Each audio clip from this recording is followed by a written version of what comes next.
wrestling in the South. And we have with us to talk about professional wrestling in the South, Professor Robert Pickard from Tennessee State University, who has given us some excellent information in reference to how he became involved in such a topic. And so, Pickard, let's see if we might pick up at this particular point and to sort of look at the historical development of the art that we're talking about today. Right. And I think you've already indicated that it has been lowbrow and et cetera, but I think it has come to the level now of being able to, let's talk about it from that perspective. Absolutely. Professional or wrestling in general is the world's oldest sport. Every ancient society has a tradition of wrestling everywhere in the world, and the only sport that comes close is foot racing. And you think about it, wrestling is kind of a natural thing. I mean, probably everybody's been in some sort of wrestling match, even just a friendly little scuffle in their life. And of course we have lots of metaphors that deal with wrestling with your conscience and so forth. And so for as long as it's been done for money. The ancient Greeks, of course, in the Olympics, they wrestled for money, and it was a very rough sport too. They went out and broke bones. That it was to the end, basically. They didn't have that many rules. And you also had boxing, which was about kind of a cousin of wrestling, and you had something at that time called pancration, which was what we would today call mixed martial arts, which was basically just an out-and-out brawl with no rules. And they were paid. They were professional athletes. Now, move up to something like the Roman Games. And we think about the Roman Games as being fights to the death, and they really weren't. The fights between humans were not. Sometimes there would be fights between humans and animals, and those were to the death. And you had fights that were well, not fights, but public executions. They executed people in very horrifying forms during the games. And then you would have the fights between humans, and those usually weren't to the death. You could just hold up your index finger and it would be over. And these were professional people. Many were slaves, but even if they were freed, they would still fight. They'd fight 2 or 3 times a year, make a lot of money, have a lot of female admirers. And another thing, as old as the sport is, as wrestling or any of these other kind of similar sports are, women have always participated. The textbook we use at TSU talks about Spartan women training for childbirth, basically. They prepare for childbirth by playing sports, including wrestling. And in fact, the textbook says, and this is an exact quote from the textbook, they wrestled in tunics that other Greek women were found immodest. And so, you know, female wrestling was thought as kind of for titillation, but so was really for male. It's, a friend of mine described pro wrestling as a male soap opera, and I would add to that it's kind of a female strip show, because women, by the 1950s, about 60% of the audience was women. Now, in our times, of course, it came over from England, from Europe, and going back to colonial times, there were taverns that would sponsor wrestling contests and you know, catch as can. They basically had all kinds of styles of wrestling.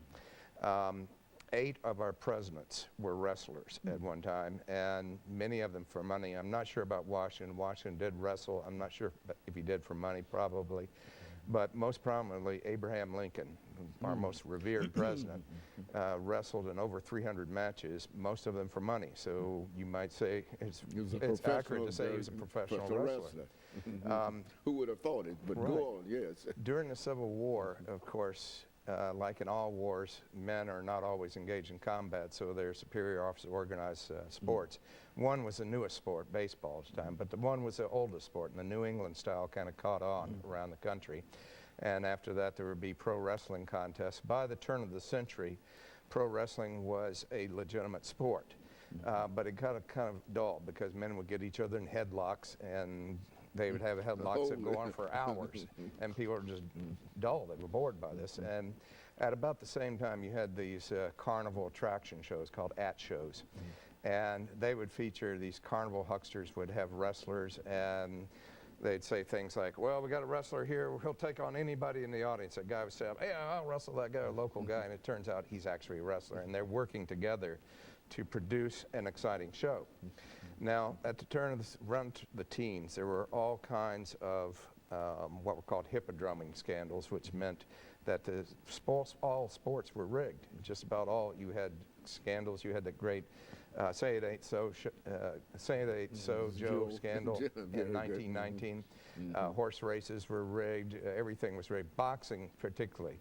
During the 1920s, you had Jack Dempsey had all these grudge matches, and wrestling got the grudge match idea from boxing.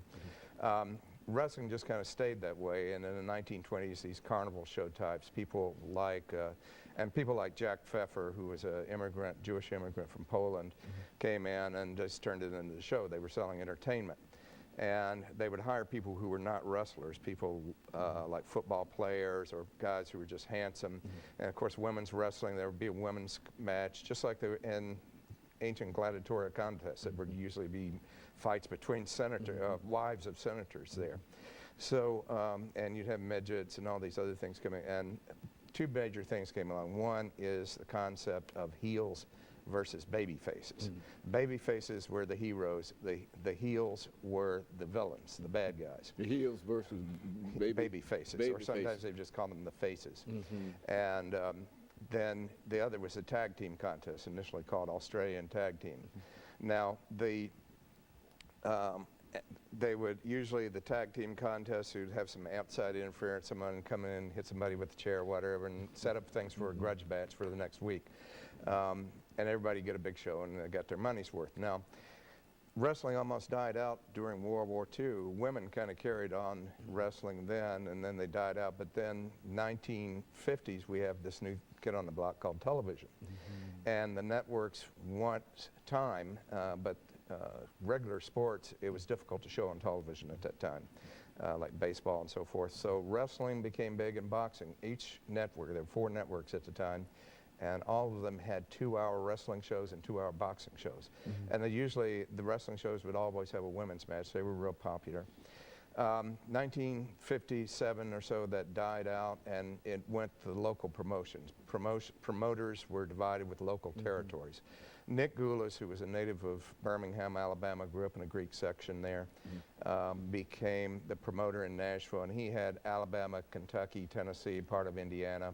Very good. Let's stop it here for our final commercial break, Pickard, and then we'll come back and allow you to start at the professional aspect of it during the last part of this show. And we'll be back with our audience following this very, very short commercial break. Okay.